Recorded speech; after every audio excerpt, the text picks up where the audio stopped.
Usakwazi ukukhuluma nogogo, khuluma kokusithini izinto, amavasha abahlosile bathi usokhuluza ukhokho bewe. Sakhuleka kunina abakhulu, hayi khona bogogo nomkhulu. Igama umfoka mbanje ithi sasimbiza ngonduna kanjaba. Hayi khona yasuke yahlala, impungu sihlebelela ulwazi. Izinto zaqala zakhanya nenkinga zaphela emphela njaba. Isisa kithi siyakhala, sekhona nenyanga zamanga. Izinto sakithi siyahamba engathi sekhona abafundisi bamanga. Impungu ngayishikelela phansi. Ake ngikhuleke umhlaba wonke nasendaweni zonke la khamba kufinyele khona lo mfanekiso oqoshiwe. Ibizo lami ngumlekeleli umfoka mbanjwa impunga yesintu. La ngikhona abafowethu ngikeThekwini kwaZulu Natal. Ngilapha eWest Walk, e4th floor, office number 420. Khona la uyithola khona impunga yesintu eMphelandaba, esigodlweni esikhulu eMphelandaba. Uma ke ukuthi uyafisa ukufika la, ushayela zona inombolo lezo lokuzibona zivela le screen sakho. Senza uhlelo lokuthi ukwazi ukufinyelela noma ukude. Siyakwazi ukwenza uhlelo ngokucingo. Emphelandaba sicobelela ngolwazi lwesintu. Siyabalekelela kakhulu abantu. Nasentweni eziningi ke abantu ekusuke kuthiwe abazothola ukulekeleleka kuzona. Engeke ngize ngizibalule. Kodwa emphelandaba bafowethu kuyaphilwa. Zikhona futhi nencwadi esizibhalayo, sithini isintu, incwadi yokuqala. Amava ahlabahlosile, incwadi yesibili. Uyokhuluza ukhokhobe, incwadi yesithathu. Indlela yesintu, incwadi yesine. Zonke bafowethu le ncwadi lezi ziyafundisa kakhulu. Kubalulekile ukuthi umuntu nomuntu azithola benazo. Mina ke bafowethu ngumshana wakwaNgcobo. Ofuze fulele omashiya amahlangatha azoshumayela. Ikhona lekwagqitshwa khona inkaba yami. Ngumlanjwana. Akunankinga mina nokubumlanjwana. Nencane. Akunankinga. Ngoba ngiphila kahle. Ithongo lakofuze lingiphethe kahle. Ithongo lakomalume bami lingiphethe kahle. Ilona futhi elangembatha. Manje ngako nginankinga nokuthi ngumlanjwana.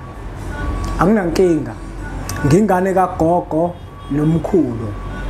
Ngingane kaMdumo, igaba elimabanga elizala uThumbu laTshatshatsha, uTshatshatsha zalo uPheshe, uPheshe zalo uMaguyane, uMaguyane zalo uVaphi, uVapha zalo uNokhonjo.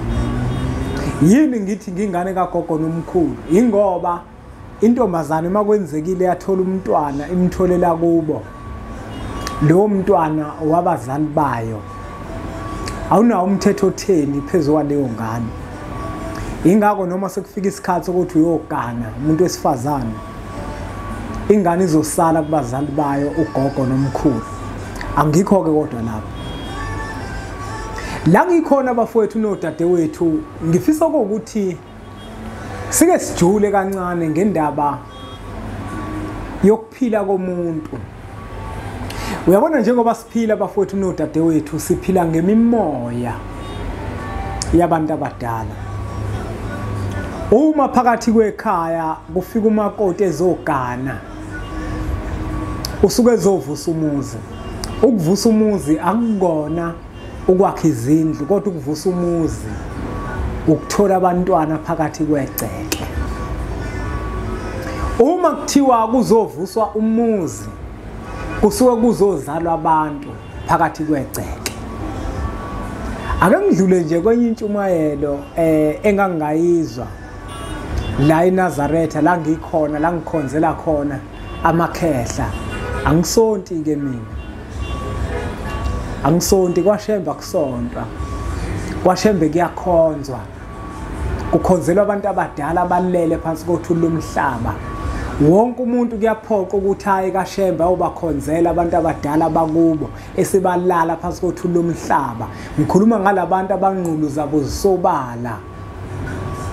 Noma wena indaba kaShembe ungayibuka ngendlela oyibuka ngayo, kodwa iyaphoqa ukuthi uhambe uye kokhonzela okhokho bakho, noma ungaqhubeka usindiswe usonte la usonta khona.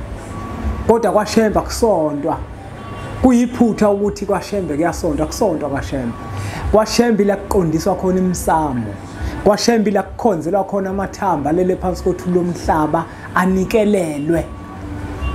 Ingakho ngizodlula kancane kule ntshumayelo engangayizwa. Kuthiwa kukhona enye indoda ngeke ngisibalule isibongo sayo. Le ndoda le yathi ihleli kahle nomkayo kukuhle. Umakoti wabesetha mina baba izingane seziningi manje. Ngicela ukuthi ngivale. Ithi indoda uma kukuthi mina ngifuna abanye abantwana ngizokwenza njani? Ithi awuzomthatha unkosikazi omncane. Lehla kamnandi endodeni. Ayikho phela indoda engafisi ukuthi igane abafazi babe baningi ayikho. Kwamnandi endodeni mayizwa lokho yabe sivuma indoda. Ngakusasa yabamba imbuzi. Ngoba thina ngokwesintu zonke izinto sizenza ngokugonyazwa abantu abadala. Le ndoda yabamba imbuzi yayimsamo. Mayibike emsamo yantshela amathonga kubo ukuthi umalokazana wenu noma ethola abantwana akabatholi kahle ngoba uyasikwa. Kuba bucayika umuntu umethola abantwana ngokusikwa. Uthola ukuthi abantwana ubathola ngomthungo. Nangempela indoda yabisikwenza lokho yahlatsha imbuzi kwakuhle. Kanti kuzohamba isikhathi le ndoda. Ithi le ndoda yathi lele ebusuku. Kukhona la ngiyakhona ngoba abantu abaningi bake baphike emasithi.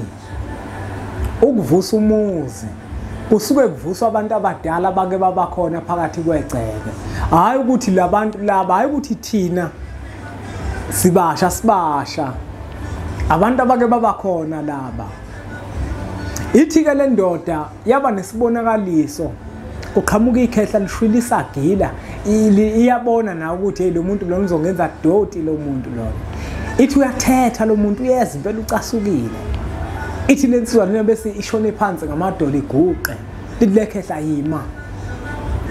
Lithi wena mfana. Ubonile umonakalo wenzile. Uyazi ukuthi kwenziwe isivumelwano nithi mina ngineminyaka mina ngahamba emhlabeni.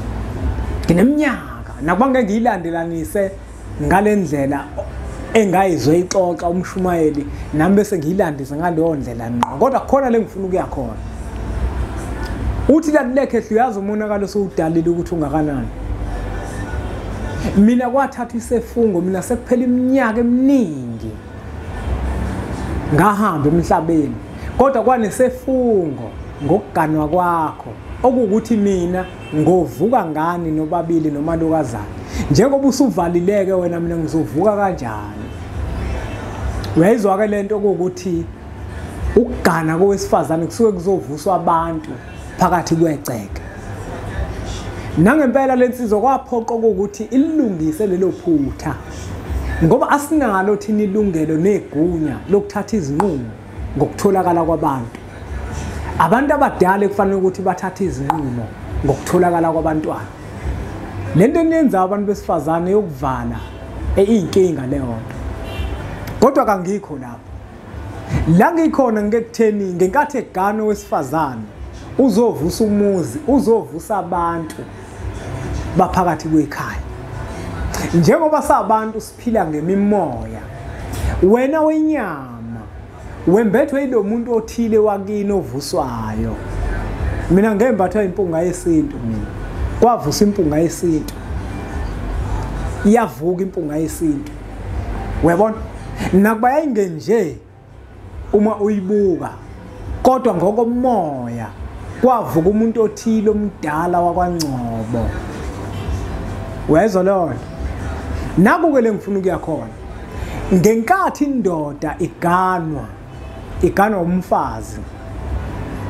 Kuyayiphoqa leyo ndoda ukuthi uma isiganiwe egcekeni lomuzi kayise bese kuba khona indlu yasekhweni layo ekuyindlu yabo kamakoti. Noma ngabe umuntu wesifazane unemimoya yabantu abadala noma ngabe akanayo imimoya yabantu abadala ngokuphiwa. Ukhumbule ukuthi ngithe sonke siphila ngemimoya ngoba kunabantu ababevuka ngathi abasembethe abakuthina egazini. Ingakho ke bafowethu nodadewethu kuphoqa ukuthi uma uyinsizwa uganiwe ayibe khona indlu yasekhweni lakho egcekeni lomuzi kayihlo ekuyindlu yakomalume bengane zakho egcekeni lomuzi kayihlo noma egcekeni lomuzi kamkhulu wakho. Kwesinye isikhathi kuyenzeka umuntu wesifazana agane enemimoya ngokuphiwa, unesipho sabantu abadala, kunemimoya emembethe yabantu abadala, agana hambe. Uma egana imimoya yakhe ingaganiswa, kwesinye isikhathi iganiswe. Uma imimoya izoganiswa kanye nawe, kuyaphoqa ukuthi la uyoganela khona kube khona indlu ezokwazi ukuthi le mimoya yakini ihlale khona igoba madlangala, ukuze uyothi uma ufuna ukukhuluma nayo ukhulume nayo khona kuleyo ndlu yakini. Ngikhuluma nawe umuntu wesifazana. Noma ngathiwa ke awunayo imimoya abantu abadala, kodwa mawuganile la uganele khona kubalulekile ukuthi indoda yakho iganile uyaluleke okanye nixoxisane ngokuthi indlu yakini yadingakala egcekeni lomuzi wakubo, ngoba uzokhumbula ukuthi ngenkathi egana lo wesifazane akugani yena kodwa kugana izalukwazi ezithile.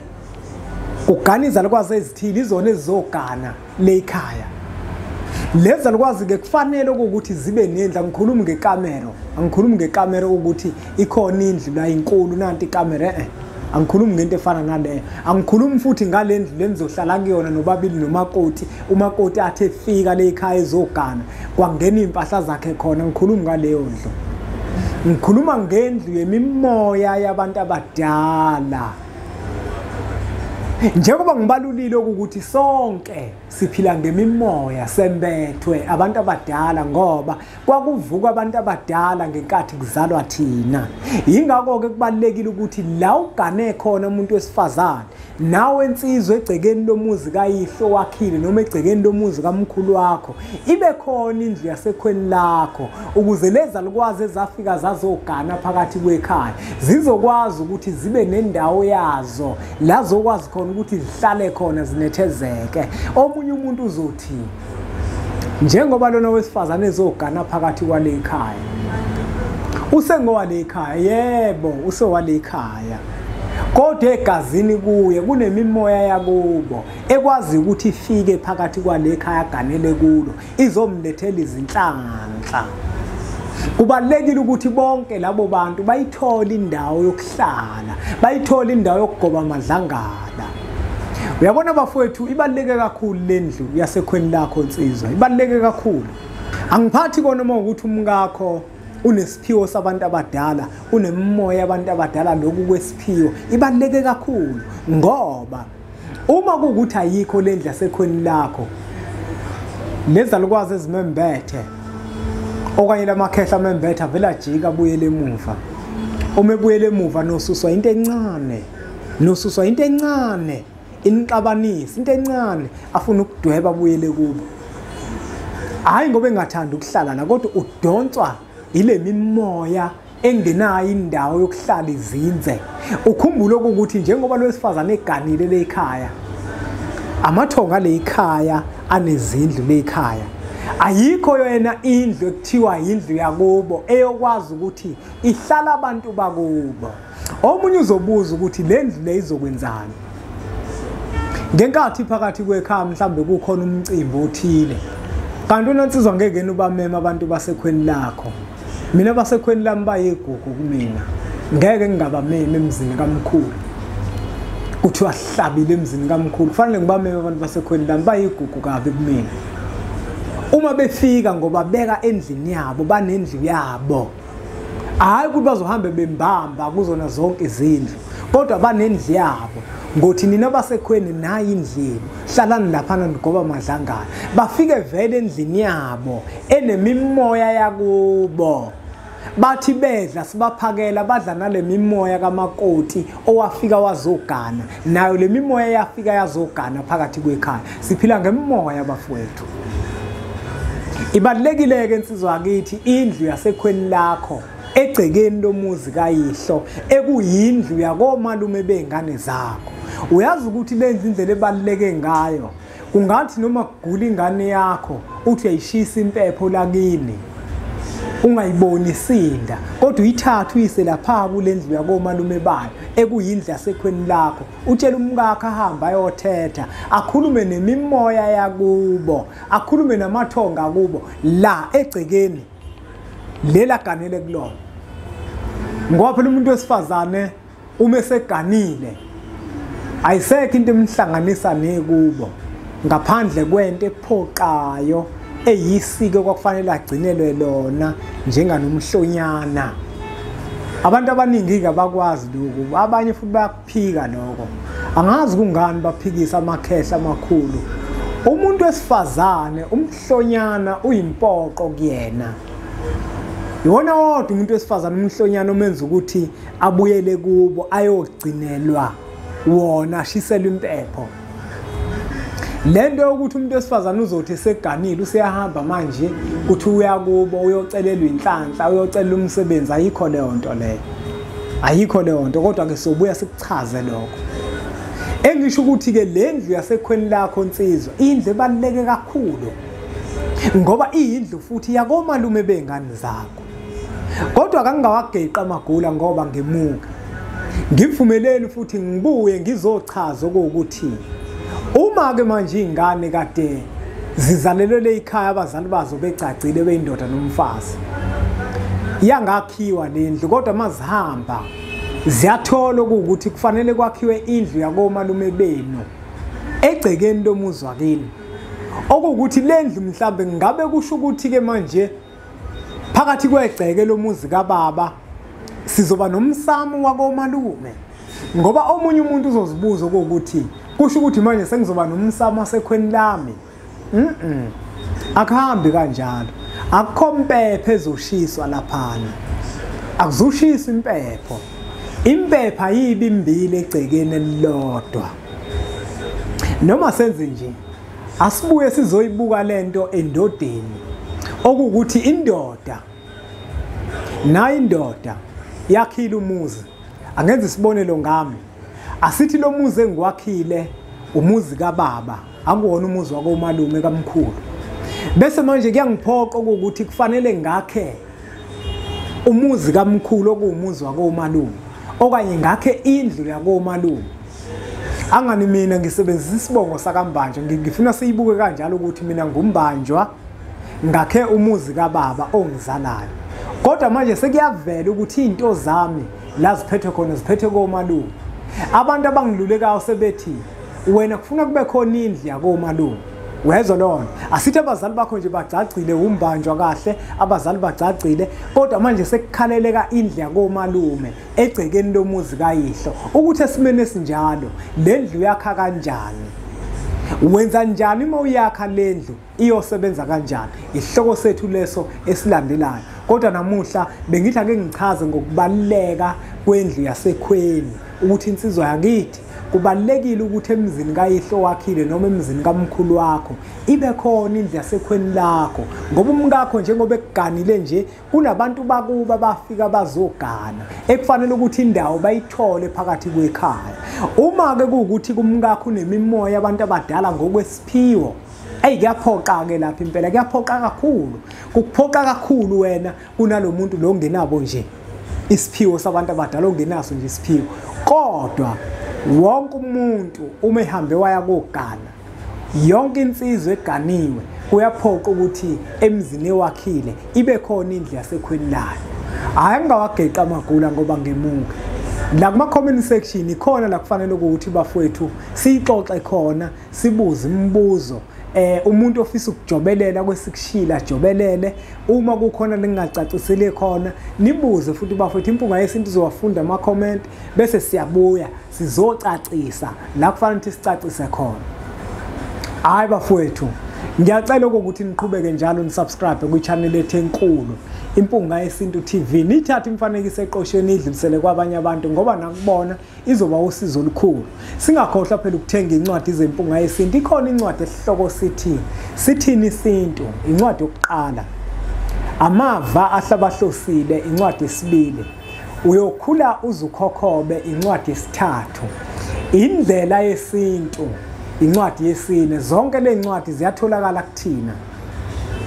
Uma futhi ufisa ukuthi sikuthumelele zona, siyakwazi ukuthi sikuthumelele zona noma uphesheya kwezilwandle nje zihamba zifike kuwena qathatha. Uma ukuthi uyafisa ukuhlala phansi nempunga yesintu emphelandaba ikuchushise kwezinye zezinto, uyakwazi ukuthi ushayele zona inombolo lezi, wenze uhlelo lokuthi ufike emphelandaba uzoxoxa nempunga yesintu, ikucathulise, ikukhanyisele la udinga ukukhanyiselwa khona ngokolwazi, ngoba ulwazi bafowethu likona konke, ulwazi bafowethu lukhiye.